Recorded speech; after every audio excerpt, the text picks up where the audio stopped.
Mississippi taxpayers could save hundreds of millions of dollars if the state ran more efficiently.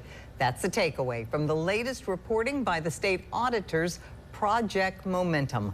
12 News' Cameron Smith spoke with taxpayers who want to see smarter spending, not just bigger budgets.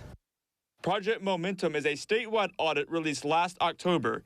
In this latest update, State Auditor Shad White's office unscored more than $335 million in possible savings across several state agencies. If you can save the taxpayer money, then that's better for the economy overall.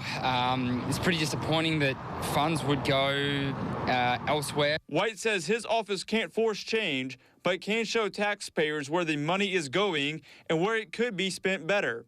He says some of those savings could be used to boost teacher pay. We should appropriate some of that state funding to buying more pencils and book bags. Other options include hiring more law enforcement officers, but not everyone agrees that's the best way to use the money. I don't agree with just using it to put more police on the street, because there are alternative ways of addressing safety that doesn't have to be just putting more cops on the street. Most of the time when you call the cops, the crime already has happened. The audit identified 4 major themes. One of them calls for operating state government more like a business.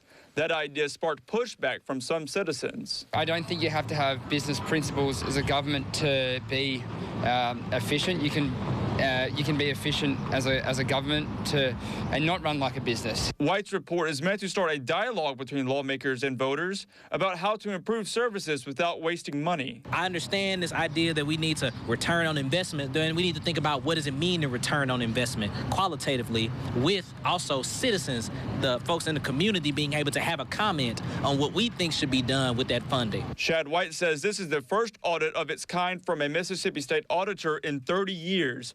But some state leaders have questioned his hiring of a Massachusetts-based consulting group for $2 million to complete Project Momentum. Reporting in Jackson, Cameron Smith, 12 News.